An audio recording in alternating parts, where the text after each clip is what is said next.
think that a customer service manager is just your go-to when you need help or support specifically for customers. I don't think anybody really pays attention to all of the things that they're responsible for that are not necessarily customer facing. And in fact, most businesses sort of look at CX as, and by CX, I mean customer experience, as a very simple role to do, one that they don't put a lot of value into. Well, I disagree.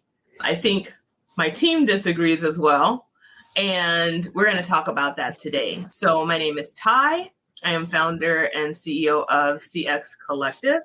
I've been in customer service, because that's what it used to be called, customer experience, for 20 some odd years, which is amazing because here I am at the age of 21. And I worked for a lot of cool companies, I think, like Intuit, Herbalife, Molina Healthcare, Thrive Market. I worked for a lot of different companies in a lot of different industries, all with a focus on CX. And some of the clients as CX Collective have been like ID Me, Honey Pot Co., Ilia Beauty, and Thrive Cosmetics. There are many more, but those are a few that, I feel really good about. If I didn't mention you, I still feel good about you, but those are just some that were on the list right away. One confession, though, is that I've never actually been a customer service manager. I was a director for workforce management, and then I went right into director of customer service.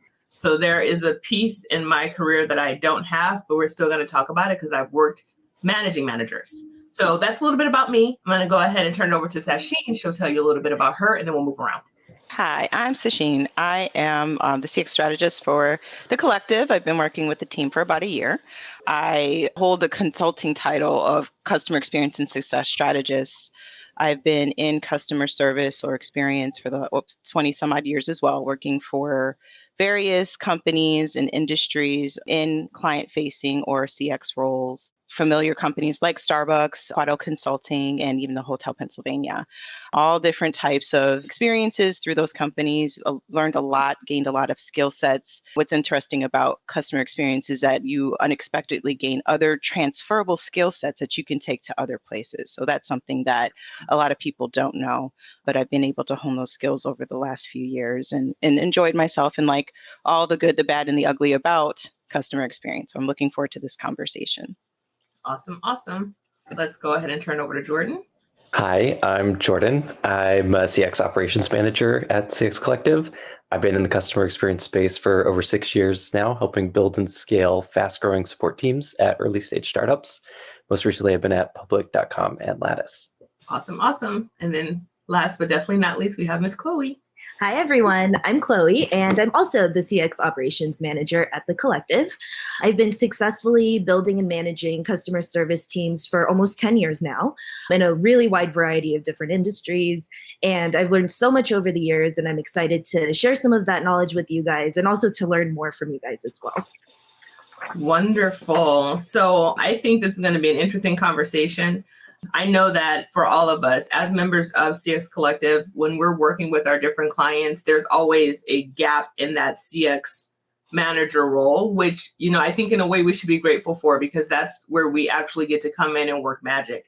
But it is true, my opinion, that companies that, at least the ones that I've been in, seem to be a little bit off on what they think a customer service manager really is and what they think a customer service manager really does. So, question for the group.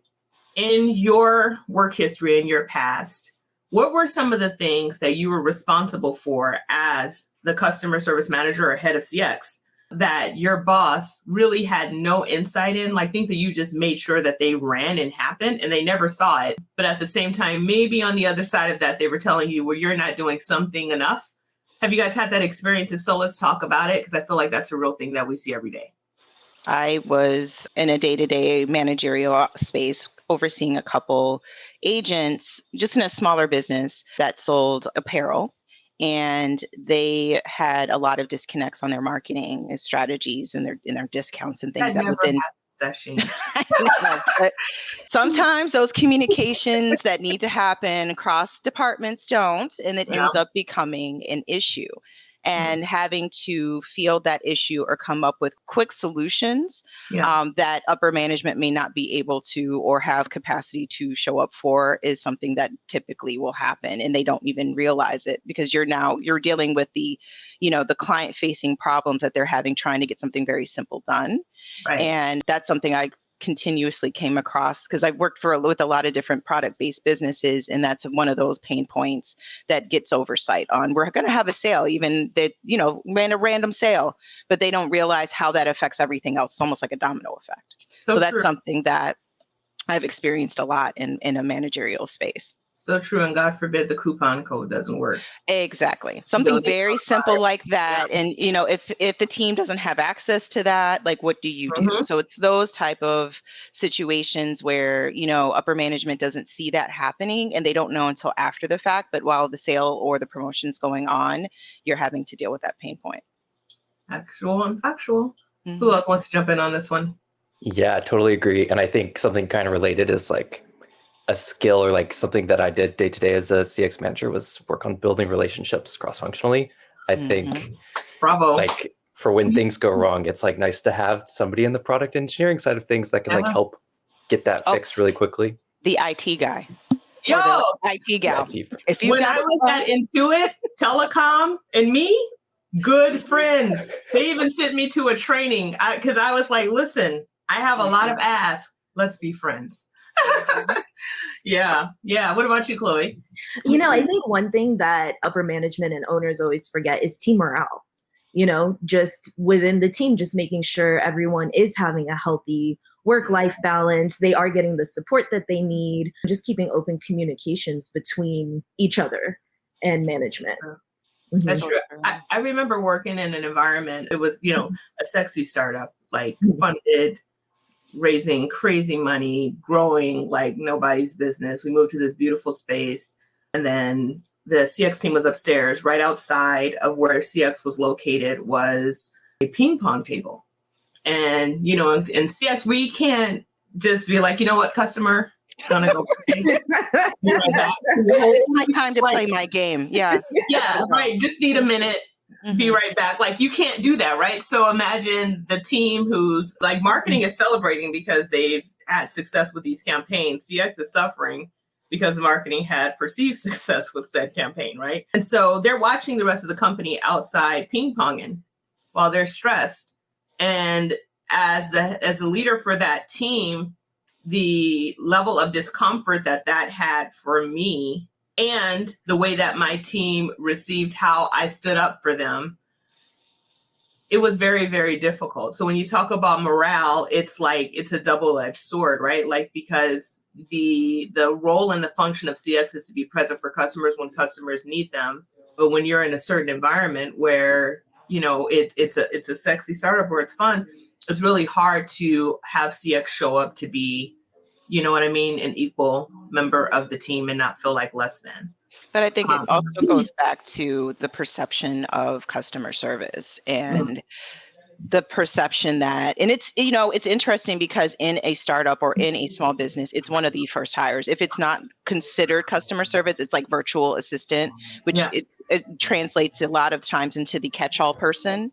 And the morale behind nurturing that person and really helping to figure out how am I going to take some load off of them after a while is it's a big challenge for business owners because I know that they have revenue limitations and things of that sort.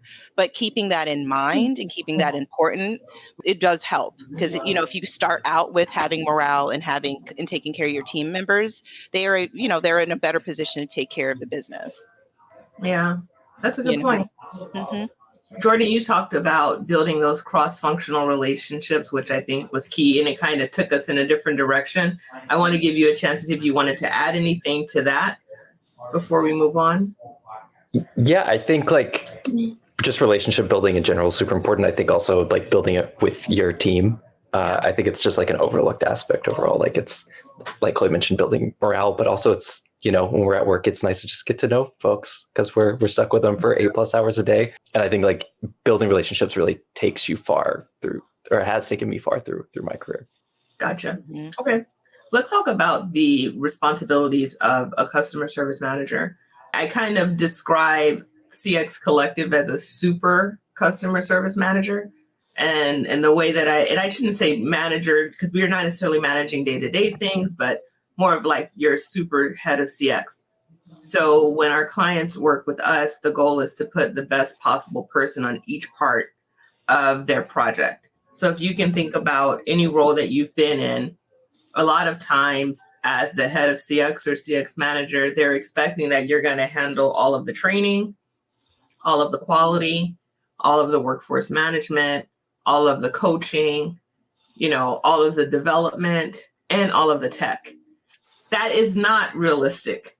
And I want to put that on record. It's not realistic. That is not one person. I just gave you guys like 5 jobs. Depends on the size of the company, right? So in reality, there are people who are specialized in each of those areas, right? So let's talk about the worst CX job you've ever had. And what did a day in the life of you as the CX manager look like in that environment? I have bad days. I think Okay. all my roles had good days and bad days. I'm not going to say it was the worst, because I don't usually say, once it starts to not be fun, or once I'm dreading getting to work, it's time to go. That's usually what kind of things will make you feel that way. And I'm asking that because that role has a lot of turnover.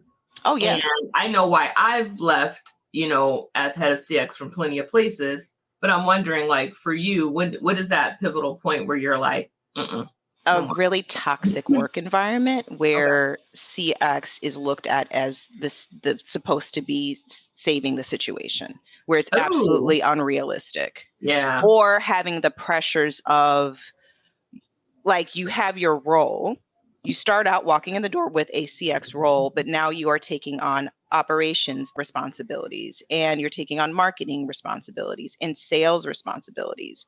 And they're not your responsibilities, but the upper management is expecting you to liaise and participate and be in responsibility of that, and then expect results that are client facing. And that's unrealistic. So for example, if they're trying to have a period of time where they're having higher conversions, they're expecting a lot more clients to come in the door, you're responsible for that upsell. You're not meeting those goals because of a toxic, work environment or morale. It just creates misery, because they're not giving you guidance, especially as a manager. It's the go here and go and have it, and that's it. And there's no other guidance. You know what I mean? You know enough about what's going on here to create this scenario, do it. And that's just not realistic. And that would drive me and run me out of a place real fast. Gotcha. Yeah. And I think, like, with all those responsibilities you mentioned, I have like a support manager is responsible for all these things. Like, I've been in situations where then they've asked me as a manager to start talking to customers more, which is like, it's always good to like talk to customers and like be on the front lines in that way. But at a certain point as a CX manager, you're responsible for your team and making your team like being a multiplier for your team. So like whether that's like making them more efficient in certain ways. And if you're expected to spend 20 hours a week on the front lines yourself talking to customers, it really just takes away from your ability to work and like be a multiplier for your team in other ways. I agree. And I also think that starts to place an expectation on clients or customers for the manager to be the go-to and not the agents. That also turns into a really kind of crazy scenario, especially if you have something like a membership or a community that you're supporting, and you have customers, the same customers reach out time and time again for different things. Now it's no longer, I want to talk to, Lisa. I already know that Jordan's going to be on today, so I'm just going to go ahead on and ask for Jordan. Jordan needs to get, or I'm going to ask for his personal cell phone. It starts to break down. You know what I mean? The system starts to break down when there's exposures like that. That's true. Chloe, before I speak, I want to give you an opportunity. I started to go off what Sasheen was saying. I think when there isn't a clear directive, and when there's lack of training, I'd be more than happy to help with all of these different categories that you need, but you need to show me how to do it first. So that's when my frustration comes in, is when I'm ready and willing and able to help, I just don't know how to.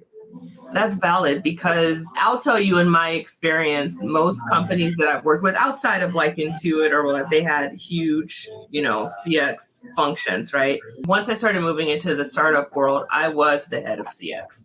So it's like, who do you look to when you're like, what should I do here? You have something that's unprecedented. Like you have to really just kind of find your way.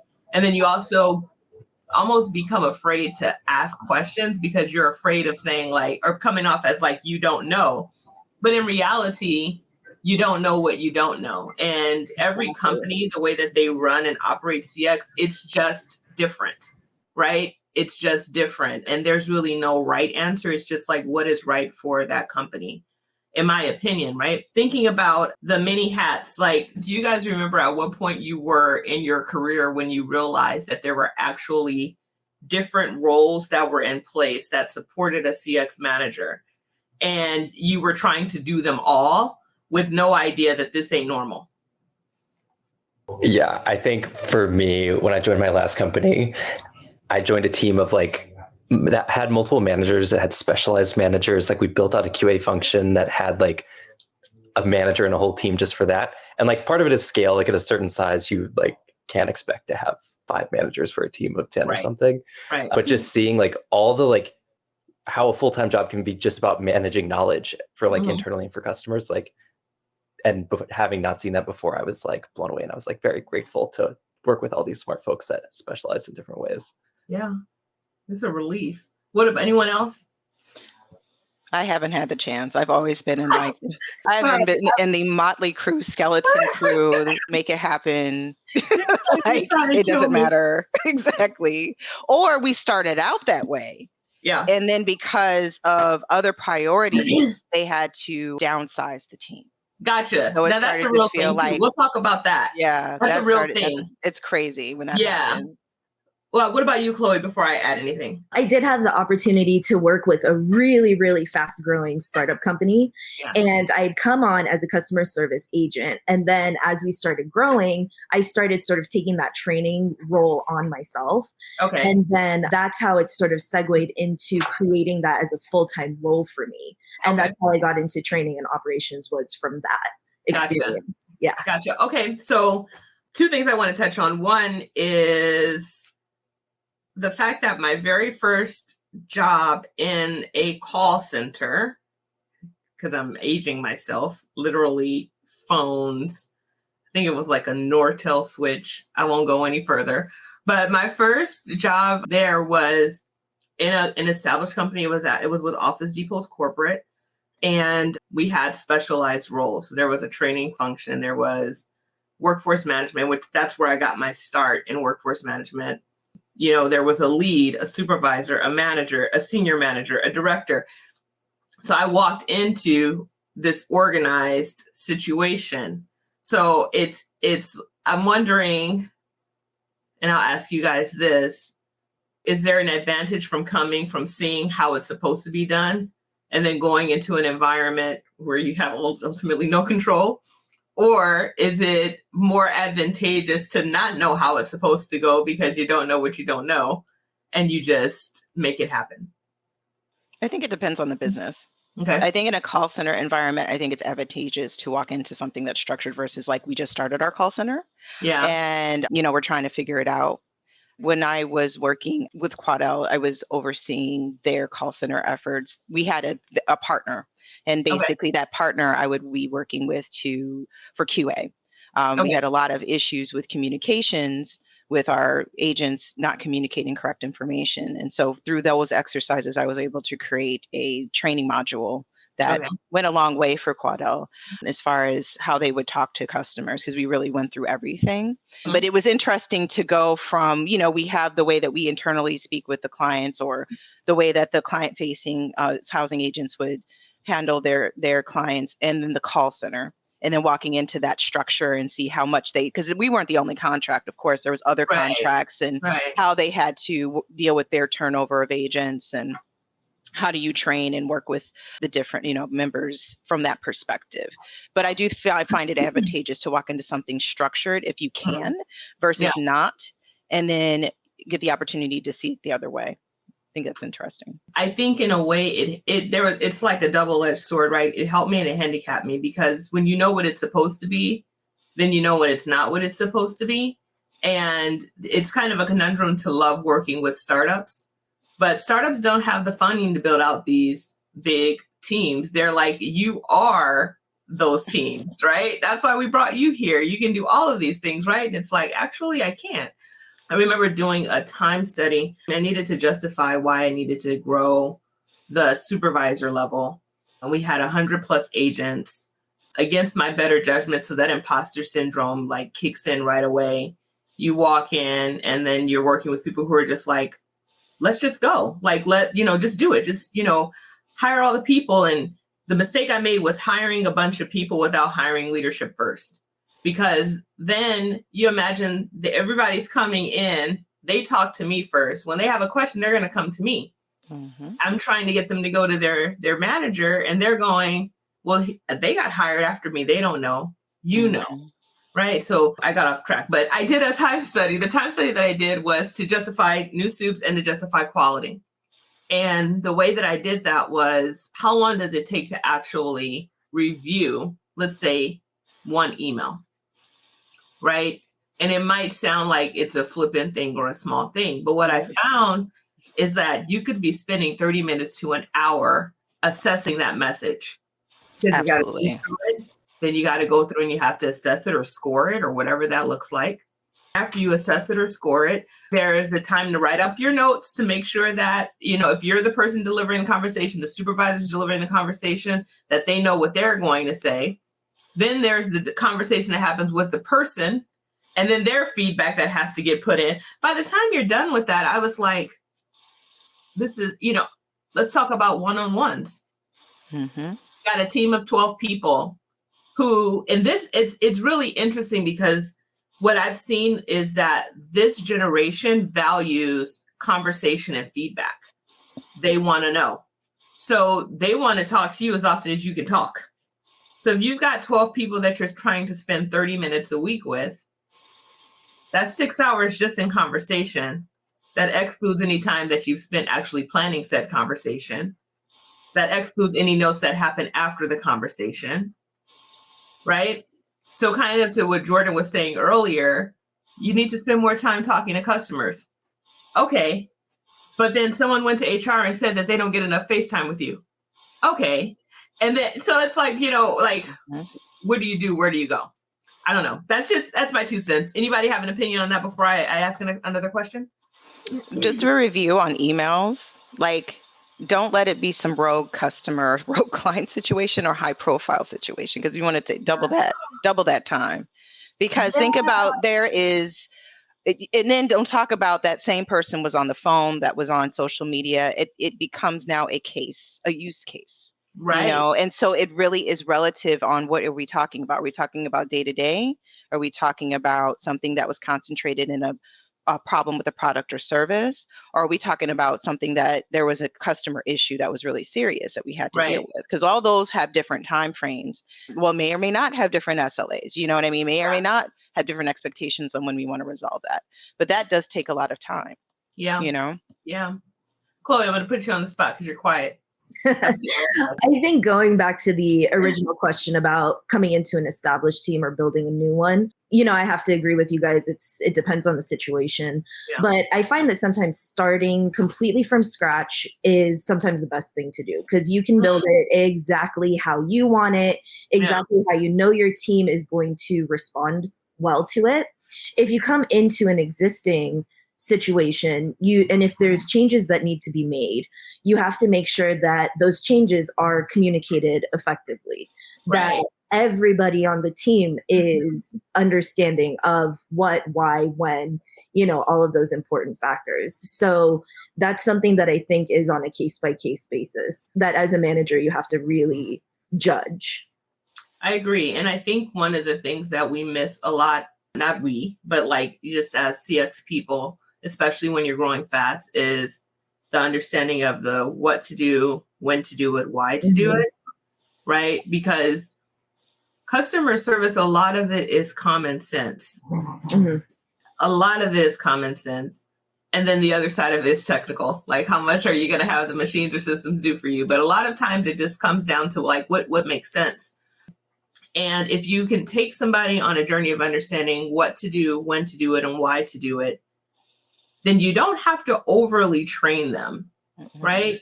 Yeah. But I think that where the mistake comes in is that we just focus so much on here's how to do a thing that we miss that part. And if we miss that part, then they're just thinking about pressing the button because that's the action. You're almost on autopilot.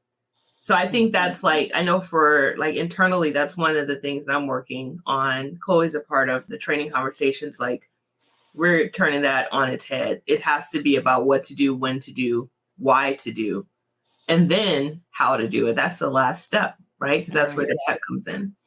So I talked a little bit about a typical day. I think that's a good question to ask you guys is like, in your world, I asked for a typical day in the worst company. And that's good to know that there wasn't anything that was so terrible that you're like, oh my gosh.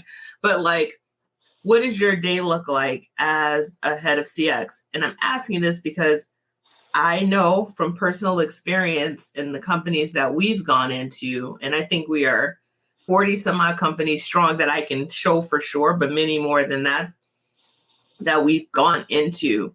One of the biggest challenges when they have a CX manager is that person just doesn't have a clue on what they should be doing every day because they think that their job is to answer phone calls all day. And I would venture to say that the higher ups think the same thing, which is false. I'm going to stand on it. Shoot me down. Let's talk about that. What does a typical day look like? You are running customer service for let's just do two scenarios. You're running customer service for a hyper growth startup. What does your day look like? In my experience, like you come in, you want to check, see if something terrible happened overnight. You can always wake up to things happening in hypergrowth, like something breaking, outages. But if everything looks good, Facebook page, I've lived through that. Yeah. Yep. Checking in, making sure everybody signs on for the day, especially in this like remote world where a lot of folks are working remotely. You want to make sure that like everybody is signed on. And then, like keeping an eye on the dashboards throughout the day, making sure SLAs, all those like KPIs that you're tracking are being hit, meeting probably one or two one-on-ones with my team. If it's a team meeting day, having a team meeting, going over our goals. And then I think like things will come up throughout the day, escalations, sure. Hopefully working on some like cool efficiency improvements, whether that's like updating macros, looking at the help center to see if there needs to be updates there. But no day is the same in a hypergrowth startup. That's true. What about, Chloe, I don't know if you have an opinion on hypergrowth or if you want to talk about a company that's more established, either is fine. I love what Jordan said, and it's sort of going through the rounds. You want to check your tickets, check the voicemails, check on every agent, make sure everyone is on the same page. Something that I find that's really important in both environments is, to do like a morning message. Your goals for the day, what your productivity was yesterday, what's the expectation for today, and to go back to the morale, maybe like a fun blurb, some fun fact or something just to like, start the day, have fun. I'm here for you. Let me know what you need. That's very cool. I was thinking about when you said a daily message, in the olden days when people actually went into the office. I remember we used to have a daily stand up. It was like 15 minutes, like literally, and we did it by shift. It would, here's the promotion for today. Here's something that's not working. Here's where you focus. And I think that was helpful. We also used to do, and this is because of my workforce management. So I've always had an opportunity with managing people, which is why I don't like to manage people. And everybody knows that. And that's because I'm a hermit and a introvert. And I just like to do processes and numbers and things like that. So one of the teams I ran, we used to do a plan every day. The plan was quantitative. It had some qualitative details in there, but it was quantitative.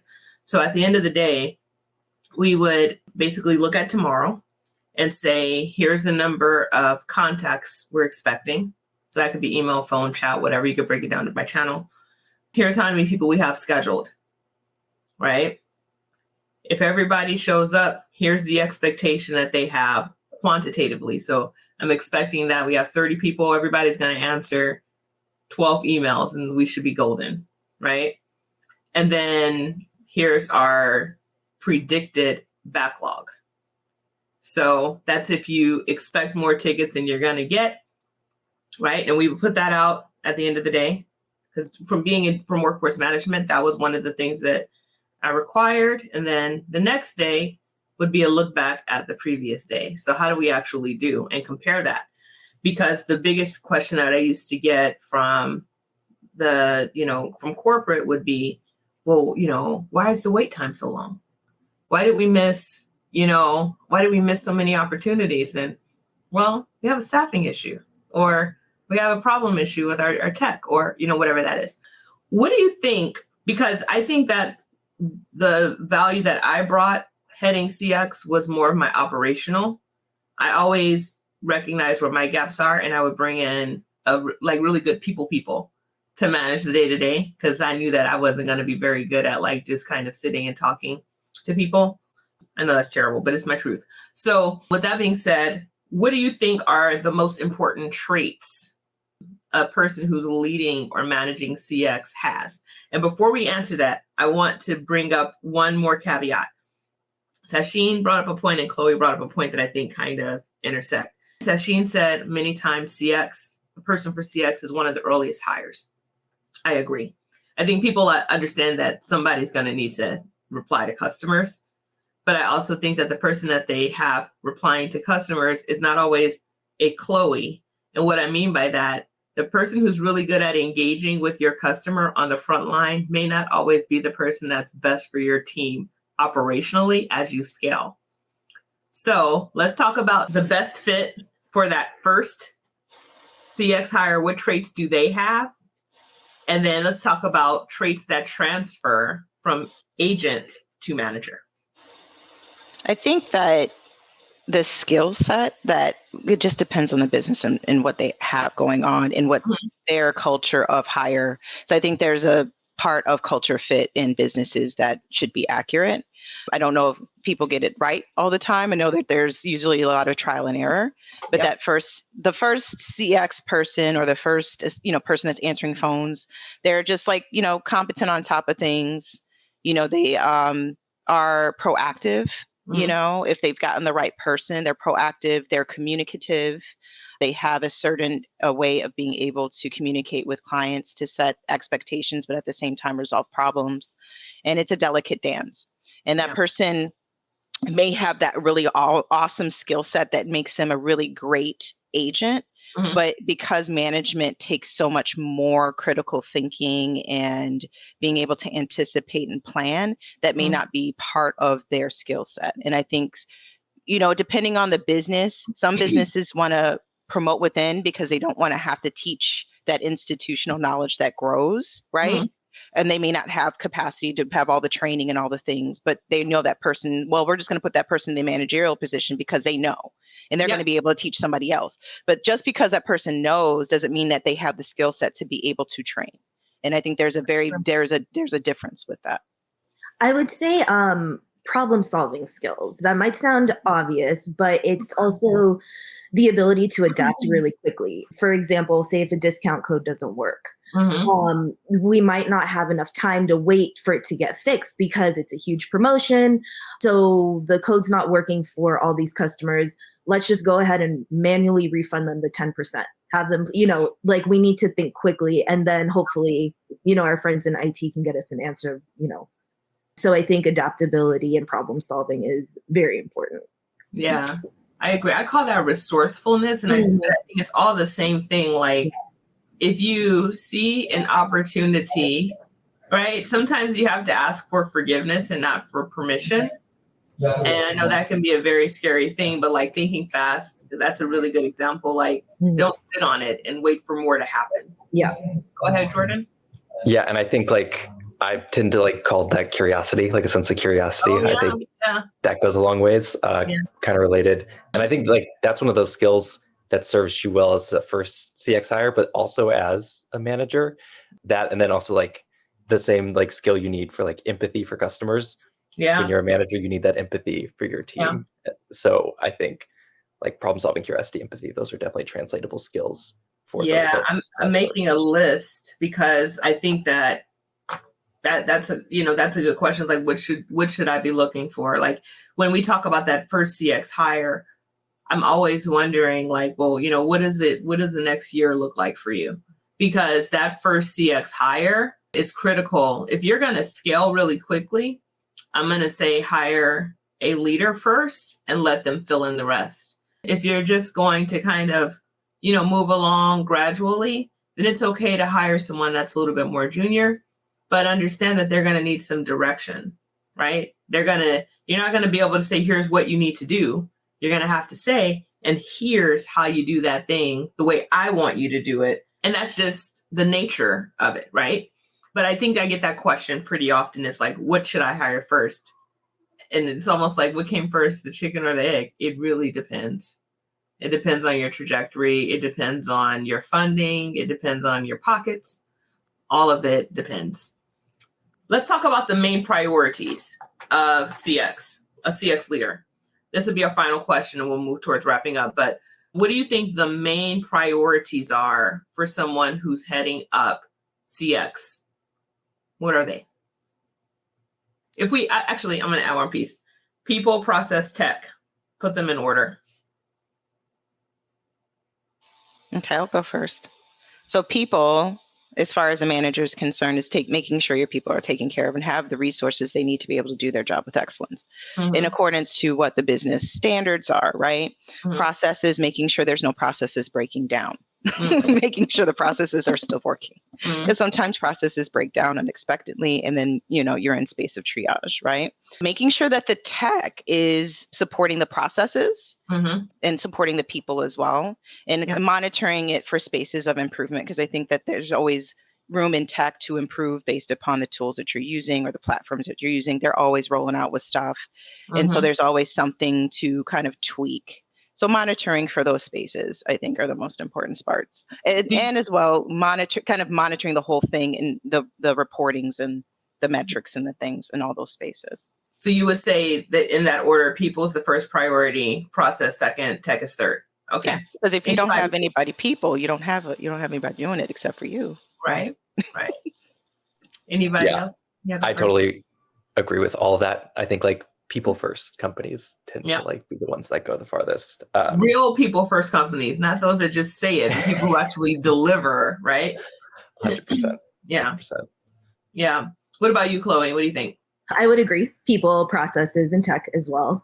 I think for people, and I'm thinking for the internal team, availability, during your work hours, making sure that you are available and that they get their answers in a timely fashion, because they're most likely somebody is on the line waiting for them. I would say for processes, again, is clearly communicate them, make sure that they are completely understood. And if there are any questions, again, my availability is there. For tech, we also want to make sure that all the systems work together, because you don't want to have 10 different tabs open just to, fulfill one order, like order status.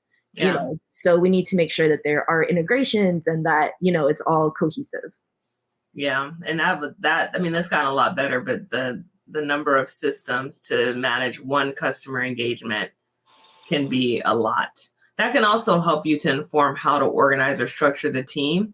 It's based on the number of systems that they use, but we can save that one for another day, because in this conversation, I've already written down 3 more topics that I really want to go a lot deeper on, just because I like listening to your opinions, because I value your opinions and I like listening to your thoughts. Before we start to move towards the end of this chat, is there anything that anybody feels strongly about or wants to, like any last questions, concerns, final thoughts that you guys want to give on this particular subject? I think one final thing to look for in a manager is that they care. That they just simply care about what they're doing, about the company, about the experience. Because I'm sure, we've all probably had those customer service interactions where you can tell that the person doesn't want to be there. Yeah. And it makes it so sad for everybody. So you want to make sure that your manager actually has a vested interest in what they're doing. Yeah, I agree with that. I also believe that they should be in a space of their work ethic being proactive Yeah. instead of reactive, Yeah. because there's a lot of spaces where management gets in a culturization of reactiveness that does not create the best outcomes. So having somebody that's proactive and can kind of stay in that mindset is really helpful as well. I agree. Jordan, you want to add anything? No, it's been so good learning from y'all. Oh, same. I think in conclusion, what I want to say is that the role of the CX manager is one that is widely misunderstood, I think. Same for head of CX. There's a lot of pressure to focus on people, process, and tech, and to be in the past, present, and the future. And you're literally pulled in many directions. And it's important if you're heading up CX, it's important to know that a lot of the responsibilities that you're getting, it may not be realistic, but the better that you are able to communicate like your capacity, people understand numbers, you'll probably be in a much better space to get the things that you need. The other thing I'll say is if you are heading up CX and you've been asking for resources, or you've been trying to communicate your burnout, because it's a real thing, share this video with your higher up so that they can understand that it's not just you, you're not complaining. It is a lot.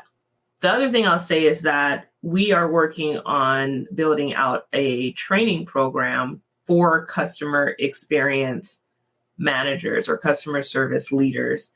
And it's really to help reduce that imposter syndrome so that you'll know what your day is supposed to look like.